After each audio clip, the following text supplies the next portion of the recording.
Hey tout le monde, bienvenue sur ma chaîne. Aujourd'hui on se retrouve pour une vidéo pas ask mais presque. Genre en gros vous m'avez posé beaucoup de questions sur mes études et mes études, mon parcours, tout ça.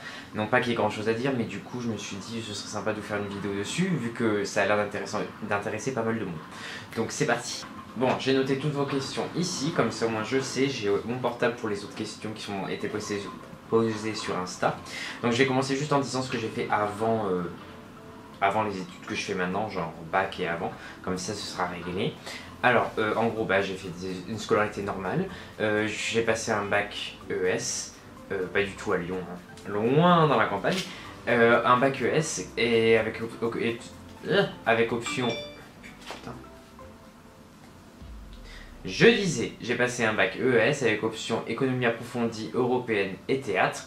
Donc c'était vraiment génial, genre j'ai adoré mes années lycée, c'était trop cool. Genre vraiment. Le théâtre c'était vraiment trop bien et même la classe européenne, donc c'est européenne pour ceux qui ne savent pas, en gros c'est une option d'anglais en plus. Et en général il y a des voyages, c'est un peu plus sympa quoi. Et c'est très cool. Et voilà, donc j'ai vraiment adoré même la filière ES, l'économie approfondie, genre c'était trop bien. Donc ça s'est très bien passé, j'ai eu mon bac, donc il y a 1 an et demi. Ouais. Et du coup après, en fait je savais depuis longtemps que, enfin depuis un petit moment que je voulais faire des études dans le maquillage. L'ennui c'est que je voulais un bac plus quelque chose, parce que je me suis dit tant que je suis dans les études autant faire un bac plus quelque chose et avoir au moins un bac plus quelque chose. Et l'ennui c'est qu'une école de maquillage ne donne pas droit à un bac plus quelque chose. Du coup, je me suis... Ah, il y a quelqu'un en face qui me regarde, c'est extrêmement gênant. Il disparaît. Je vous jure, j'en ai vraiment ras-le-bol là. Pourquoi? Genre, c'est un immeuble en destruction qui est à côté, enfin de ce côté-là. De l'autre côté, c'est des gens qui vivent. Mais là, genre, c'est un immeuble en destruction et genre, il y a quand même des ouvriers qui viennent me regarder. C'est extrêmement gênant. Allez-vous-en. Merci. Du coup, j'en étais où? Bac ES, ça s'est super bien passé, blablabla. Du coup, je cherchais en fait un bac plus quelque chose dans le milieu du maquillage, sauf que ça n'existe pas. Et du coup, je me suis dit, bon, qu'est-ce que tu veux faire d'autre? Et je me suis dit, ça sert à rien que je fasse des études d'un truc qui n'a rien à voir avec ce que je veux faire plus tard, même si ça m'intéresse. Genre, il y a plein de trucs qui m'intéressent et que j'aurais pu faire. Mais je me suis dit, allez, trouve quelque chose qui a un rapport. Du coup, la seule chose qui avait un rapport, c'est assez éloigné malgré tout du maquillage en soi. C'est un BTS MECP, donc c'est un nouveau BTS qui existe depuis 3 ans je crois. C'est en gros métier d'esthétique, cosmétique, parfumerie. Et si vous voulez, en gros on étudie, c'est un peu compliqué à expliquer, mais en gros tout ce qui tourne autour du milieu des cosmétiques. En tout, j'avais de la cosmétologie, de la biologie, du management, de la gestion, des cours de pratique esthétique, des cours de maquillage, des cours de manicure, des cours de plein de trucs. Vraiment de vente, enfin voilà, moi j'ai choisi une option, vu qu'en deuxième année on choisit une option formation marque, du coup c'est pour travailler avec des marques et du coup voilà, j'ai choisi ça. Alors c'est des études qui en soi ont rien à voir avec le maquillage en soi, mais qui aident en fait autour. Par exemple, si on veut monter son entreprise, si on veut monter quelque chose, travailler avec une marque, ça aide franchement pas mal. Du coup voilà, donc actuellement, vu que par exemple c'est qui me demande ça? C'est AlexBRZ24 qui me demande comment se passent les études en maquillage. Mais du coup voilà, c'est pas des études en maquillage, en fait le maquillage moi je le fais de mon côté. Et en fait au final je me suis rendu compte qu'avec le temps et avec la pratique on arrive à des techniques qui sont aussi bien ou à peu près aussi bien que quand on fait une école de maquillage. Donc je me dis, je suis même pas sûr d'en faire une après. J'aimerais bien me lancer directement dans la vie. Donc voilà, je sais pas trop, mais en tout cas mes études se passent super bien. J'aime beaucoup mon école, je suis à l'école Perfit de Lyon, donc Perfit Esthétique de Lyon. C'est vraiment, enfin moi j'aime beaucoup cette école, les profs sont super et je trouve qu'ils sont bien attentionnés, qu'ils sont vraiment là pour les élèves, ce qui est plutôt cool. Et voilà, enfin franchement c'est... Bref, j'ai un soutien pas possible et franchement merci encore. Et vraiment voilà, donc ça me plaît, c'est pas réellement ce que je veux faire, mais ça me plaît et ça va, Dieu merci. Parce que sinon je sais pas ce que j'aurais étudié quoi. Alors du coup j'ai Alicia, coucou Alicia si tu passes par là, qui me demande que désires-tu faire plus tard comme métier? C'est très compliqué, en fait tout dépend de là où chaque truc que je fais mène. Idéalement ce serait être maquilleur ou formateur maquilleur ou enfin voilà pour une marque du style, je sais pas, Shiseido, Urban Decay Makeup Forever, enfin des... Non mais Shiseido, Shu Uemura.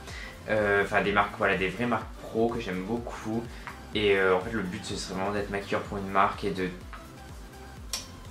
de travailler dans ce milieu-là avec Make Up For Ever, ce serait le best aussi. Genre sur les défilés ou même il y a des métiers un peu émergents du style je sais pas comment dire, c'est community influencer ou des trucs un peu comme ça. Enfin, en gros c'est typiquement ce que faisait Marion Caméléon. Vous voyez, elle travaillait pour une marque et en fait elle faisait des masterclass, elle faisait des formations, elle faisait des... elle agissait un peu sur les réseaux sociaux avec Make Up For Ever et ça c'est typiquement genre ce que j'adorerais faire. Et mais bon, bien sûr, il faut avoir beaucoup d'abonnés, beaucoup de trucs, donc du coup ce n'est pas le cas. Mais j'aimerais beaucoup travailler un peu là-dedans. En gros, mêler YouTube, les réseaux sociaux au maquillage que j'adore. Et mêler un peu tout ça avec une marque que j'adore, enfin ce serait vraiment le pied. Mais en étant plus réaliste du moins, malheureusement ce serait peut-être plus juste maquilleur pour une marque quoi. Après voilà, maquilleur pour une marque avec un peu de réseaux sociaux, ce serait genre parfait. Donc on croise les doigts et j'espère que ça va arriver. J'espère. Et ensuite elle me demande, est-ce que tes parents et proches sont contents de ton parcours dans le make-up? Alors, oui. Enfin, oui, je leur ai pas tellement demandé en profondeur, mais du moins oui. Ils sont assez contents. Enfin, ma mère est super contente de ce que je fais et elle est trop contente de même ça là à YouTube. Et même de ce que j'ai fait, parce que j'ai réussi avec L'Oréal et tout, et plein de marques.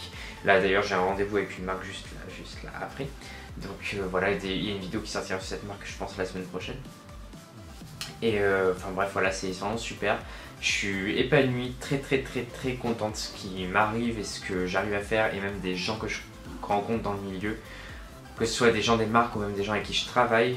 Genre ils sont tous super sympas et attentionnés, je trouve ça vraiment cool. Et ouais, parce que bon, malgré tout, le make-up pour les garçons, ça reste encore un peu moyen tabou. Donc du coup, je me dis, Dieu merci, les gens sont ouverts et sympas, et les marques aussi, donc c'est vraiment très cool. Et voilà. Alors, j'ai Julien qui me demande en fait comment j'ai fait pour rentrer chez Sephora. Alors oui, parce que si vous ne le savez pas, parallèlement à mes études, je travaille, je fais un contrat de 10 heures chez Sephora. Enfin, qui est beaucoup plus long maintenant, mais voilà. Bref, je vais vous expliquer tout. En gros, si vous voulez, en première année de BTS, on a un stage à faire que j'ai fait avec la marque Nars, que j'ai adoré, vu que vous savez très bien que c'est ma marque, je pense une de mes marques préférées. J'aime beaucoup cette marque. J'aime beaucoup le créateur, enfin j'ai vu tous ses livres, vraiment c'est Saint Graal. Et du coup, en fait, j'ai fait mon stage de première année avec cette marque. Du coup, j'étais entre plusieurs Sephora de Lyon. Et en gros, je travaillais pour la marque. Et ensuite, en fait, à la fin de ce stage, j'ai postulé à un poste que je ne pouvais pas du tout avoir, mais vraiment pas du tout, du style un poste de commercial. Donc quelqu'un qui gère genre plusieurs magasins chez Make Up For Ever. Enfin bref, en gros, n'importe quoi. Et en fait, j'ai postulé là-bas, mais un peu comme ça, genre en mode bon, on sait jamais. Et en fait, j'ai été contacté du coup par Benjamin, si tu passes par là, qui a été très sympa avec moi, qui avait vraiment, genre il m'a soutenu, il était trop cool. Et du coup il m'a dit qu'en fait mon profil me l'intéressait. Et il m'a proposé un stage en fait pendant les 2 mois d'été, les 2 mois de vacances chez Make Up For Ever. Donc voilà, donc le même type que j'ai fait pour Nars, mais chez Make Up. Et ce stage s'est merveilleusement bien passé, genre vraiment j'étais avec ma maître de stage qui s'appelait Magali, qui était un amour, mais un amour. Et du coup là en fait j'ai travaillé encore sur d'autres Sephora. Donc j'ai fait à peu près tous les Sephora de Lyon. Et je travaillais beaucoup à un Sephora qui est proche de chez moi, qui est Sephora de Lyon République. Je sais pas si vous connaissez Lyon, enfin voilà, c'est la rue de la République, le grand Sephora en dessous de l'hôtel Carlton, ouais, c'est lui. Et en gros, j'ai travaillé beaucoup à celui-là et je me suis vraiment bien entendu avec l'équipe et tout. En plus, c'était proche de chez moi, donc super pratique. J'en ai même pas besoin de prendre les transports en commun. Et bref, donc ce stage s'est super bien passé et je remercierai jamais assez Benjamin pour tout ce qu'il m'a offert et même Magali, etc. parce qu'ils m'ont soutenu genre vraiment beaucoup et j'ai vraiment adoré mon stage là-bas. Et d'ailleurs c'est pour ça que j'aimerais beaucoup travailler avec cette marque. Et en fait après du coup, une fois que ce stage était fini, il fallait quand même que je trouve un boulot étudiant pour payer mon loyer et tout ça. Et du coup en fait je me suis dit bon bah allez postuler à Sephora. Donc j'ai posté à tous les Sephora où j'ai travaillé. Et en fait donc il y a le Sephora de Lapardieu qui est un Sephora dans un centre commercial qui m'a rappelé, qui m'a contacté, tout ça. Mais l'ennui c'était que malgré tout, enfin c'était pas un ennui, en vrai c'était pas si loin que de chez moi, mais bon. Moi j'aurais voulu vraiment être pris à celui de Lyon République parce que c'est vraiment un de mes préférés. Et du coup voilà, donc bref, j'ai passé un entretien qui s'est extrêmement bien passé avec la directrice. Et vraiment elle était tellement gentille et compréhensive avec moi, puisque du coup en gros j'étais un peu le mec lourd parce que je disais oui, j'adore Sephora, machin, enfin j'avais un CV avec plein de stages, j'avais passé mon été en stage, j'avais pas eu de vacances, exprès pour justement être plus à l'aise dans la vente et dans le milieu du make-up. Et du coup en fait j'ai un portfolio et tout, enfin bref je fais tout bien comme il faut. Et en fait du coup à l'entretien je lui ai dit le problème c'est que voilà j'ai des projets avec L'Oréal. Et du coup, le problème c'est qu'il y a des fois où je dois m'absenter, genre je peux pas ne pas dire, ne pas y aller quoi. Et elle était super compréhensive et franchement c'était un amour avec moi, vraiment, vraiment, vraiment. Et du coup, elle m'a engagé. Alors, à mon avis, ce qu'il faut maintenant, la question c'est qu'est-ce qu'il faut pour être engagé? À mon avis, en fait, ça dépend vraiment de la personne sur qui vous tombez. Ça dépend vraiment du besoin. Parce qu'après, si vous demandez un contrat 10 heures, par exemple, la plupart du temps, c'est en caisse. Donc moi je suis pas que en caisse, Dieu merci, je suis aussi en vente, mais la plupart du temps c'est que en caisse, donc là à vrai dire, à part montrer que vous êtes motivé, il n'y a pas grand chose à montrer. En soi, après si vous avez fait des stages dans le milieu du make-up, si vous avez un portfolio avec des jolis make-up que vous avez fait, si vous mettez en avant vos atouts, ce sera toujours mieux et vous pourrez toujours plus être pris qu'un autre. Si vous êtes un garçon, en général ça plaît aussi, vu que c'est sympa quand même d'avoir des garçons en conseiller ou en vente, enfin ou même en caisse, hein, c'est toujours bien d'avoir des garçons dans une équipe. Et après, ouais, je pense que ce qu'il faut pour être à Sephora, c'est montrer surtout que vous êtes motivé. Si possible, un portfolio, un CV, une lettre de motivation ultra bien fait, ultra pro. Montrer que vous avez quelque chose de différent, sans pour autant être ennuyant. Enfin, genre différent, mais pas en mode différent classique. Enfin, genre pas le... Ouais, je me maquille, quoi. Juste, je sais pas, être vous-même. Et après, il n'y a pas vraiment de conseils. En soi, vous pouvez pas faire des stages comme ça si vous faites pas d'études dans le maquillage. Enfin, vous pouvez, mais c'est plus compliqué. Du coup, bien sûr qu'avoir des stages, ça m'a aidé à rentrer et tout ça. Mais je pense qu'en vrai, il suffit juste de tomber au bon moment et de montrer que vous êtes motivé et ça suffit. Voilà. Alors, j'ai Mélie14 qui me demande à la fin de l'année que vas-tu faire et as-tu des projets concernant YouTube? Alors, à la fin de l'année, qu'est-ce que je compte faire? C'est la grande question que tout le monde se pose. Alors, normalement, si j'ai mon BTS, ce qui, Dieu merci, j'espère, arrivera, je pars à Paris durant l'été parce qu'il faut que, enfin, je suis très bien, j'ai un appart super, je suis super content, enfin, genre, j'aimerais bien m'investir ici, mais l'ennui, c'est que si je commence à me complaire ici, je partirai jamais à Paris ou je partirai, mais il sera un peu tard. Et je préfère y aller tant que je suis jeune, enfin voilà, j'irai quand j'aurai 19-20 ans. Donc je préfère y aller maintenant et genre mettre toutes les chances de mon côté même si je galère au début. Parce que si je pars pas, le problème c'est que je vais évoluer ici, je vais me plaire ici et ça va pas être bon. Et en plus Paris, genre, c'est tellement, enfin genre j'aime vraiment vraiment vraiment l'ambiance parisienne, surtout dans le make-up tout ça. Et même pour YouTube, enfin genre c'est tellement plus pratique quoi, tout se passe à Paris. Quand tu veux faire un truc sur YouTube, ça se passe à Paris, enfin genre... À chaque fois, avec L'Oréal, je suis obligé de voyager jusqu'à Paris quoi, pour aller faire les vidéos, tout ça. Donc, non, ouais, je vais partir à Paris quoi qu'il arrive. Normalement, cet été, enfin l'été prochain, qui arrive. Et je compte bien trouver du boulot là-bas et essayer de travailler avec des marques qui me plaisent. Et franchement, ce serait bien de pouvoir m'épanouir quoi, dans une marque qui me plaît. Genre, ce serait vraiment le pied et j'aimerais beaucoup. Voilà, c'est ça mes rêves. Et. Concernant YouTube, du coup, le problème c'est que, vous savez, sur YouTube, on est sûr de rien. Je peux pas dire, ça se trouve dans 6 mois, j'aurai peut-être juste 7000 abonnés, ou dans 6 mois, j'en aurai peut-être 10 000, ou 15 000, ou 20 000, enfin, Camille ne rêve pas. Mais ça dépend, si YouTube évolue, j'aimerais bien faire plus de projets, mais après, du coup, mes projets, moi, de toute façon, je les fais déjà moi-même. J'ai pas... Bien sûr qu'avoir des gens avec soi, c'est plus sympa, c'est mieux, mais... quand on n'a pas beaucoup d'abonnés, vous savez, on doit tout faire soi-même, donc je fais tout moi-même et ça me va bien pour l'instant. Comme ça, moi, tout ce que j'ai, tout ce que je reçois, ce qui m'arrive grâce à YouTube, c'est grâce à moi et personne d'autre. Parce que c'est moi qui fais mes vidéos, c'est moi qui les monte, c'est moi qui me lève à 6h du matin, c'est moi qui en ce moment travaille 7 jours sur 7, même le dimanche, et qui me réveille tôt pour tourner cette vidéo. Donc non, tout ce que je fais, c'est vraiment grâce à moi et pour l'instant, écoutez, ça évolue comme ça évolue, mais moi, ça me va très bien. J'ai Simpson YouTube Off qui me demande: Hello, qu'en pense ta famille du fait que tu te maquilles? Quelle a été leur réaction en te voyant maquiller pour la première fois? Alors, bien sûr, je ne suis pas arrivé comme ça d'un seul coup. Genre, ça a été étape par étape. Ma mère l'a très bien pris, vu que de toute façon elle était maquilleuse, donc au pire, voilà, elle était pas non plus, et puis elle est ouverte, donc elle s'en fout. Mon père aussi d'ailleurs, parce qu'en fait, la première fois qu'il m'a dit qu'il savait que je maquille, on était sur en croisière, on était au milieu de la Méditerranée, il me dit Camille, tu devrais pas mettre autant de fond de teint, machin, je comprends que c'est pour cacher des trucs, mais quand même, machin. Et en fait, du coup, il l'a pris plutôt bien, et même des fois, il me dit fais-moi tes sourcils ou quoi, et je lui dis mais non, j'aime bien ça comme ça, et voilà. Et non, en vrai, tu sais, vous savez, tout le monde s'en fout, enfin, je veux dire, certes, sur le coup, ça fait peut-être un choc, mais dans le fond, est-ce que c'est réellement important? Je crois pas. En vrai, si je me sens heureux comme ça, et si en fait, en vrai, ça change rien à leur vie, et que malgré tout, même ça change en bien ma vie, vu que c'est grâce à ça en fait que j'évolue, vu que ma vie tourne autour du maquillage, et ben du coup, je pense que la plupart du temps, enfin, les parents seront heureux, et les miens le sont, donc écoutez, tant mieux. Alors, j'ai Colin Stylinson qui me demande si tu n'avais pas pu travailler dans le monde du make-up, tu aurais voulu faire quoi comme métier?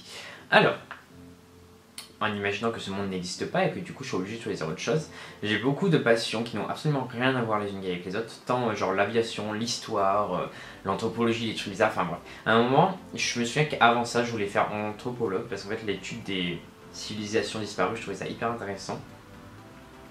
Voilà. Après, je sais pas du tout si je me serais lancé là-dedans. Sinon, j'aime beaucoup, je sais pas, le dessin, des trucs comme ça, mais j'aime beaucoup l'aviation, mais après, c'est pas pour. Enfin, je veux pas devenir pilote ou quoi, enfin, non. L'histoire, j'aime beaucoup l'histoire, mais après, je me vois pas du tout prof d'histoire ou. Enfin, en fait, j'en sais rien ce que j'aurais fait. J'aurais eu plein de passions et puis voilà. Ça vous va? J'ai Johan, coucou Johan, qui me demande à quand prévois-tu. À quand prévois-tu de réaliser ton rêve, c'est-à-dire sortir ta propre marque de maquillage? Alors oui, c'est un de mes rêves.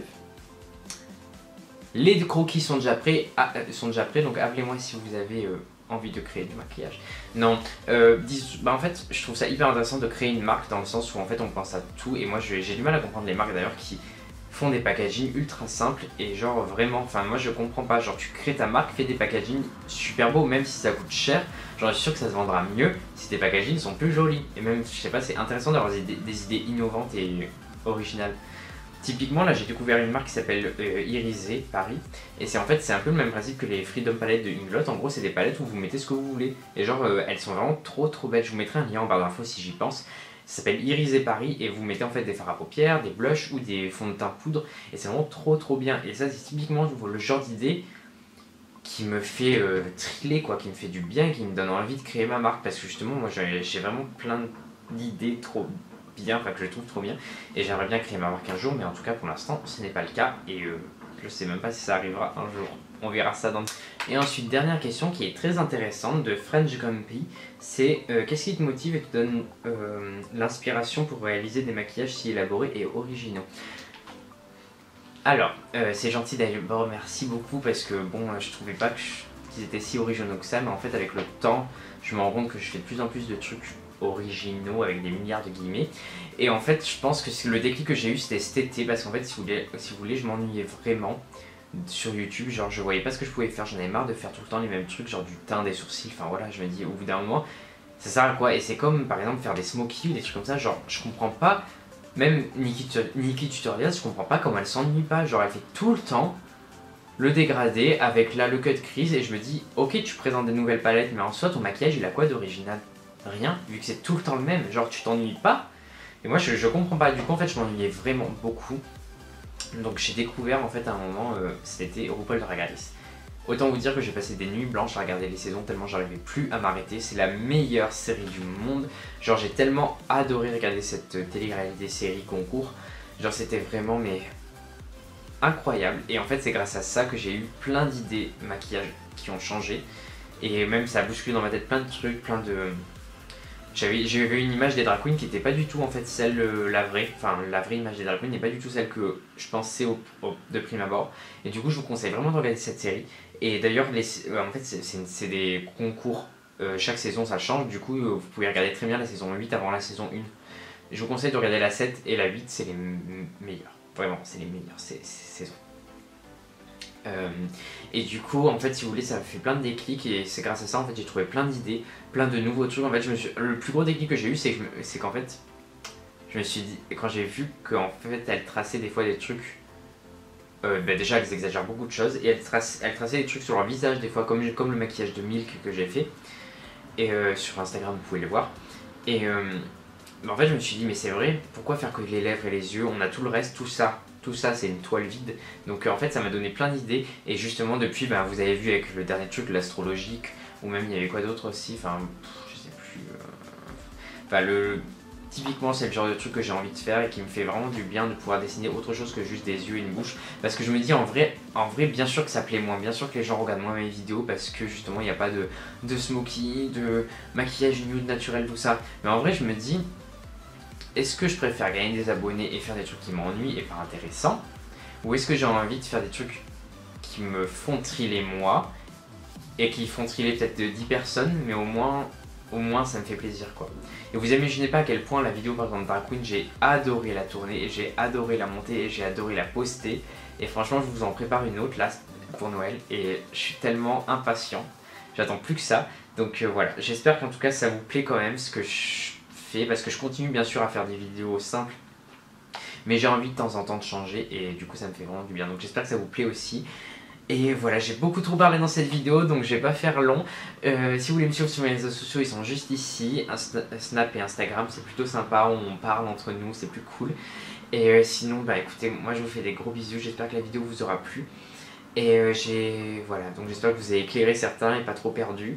Et voilà, donc je vous ferai une update quand ma vie changera. Et sinon, je vous fais des gros bisous, je vous souhaite une très bonne journée, une très bonne soirée.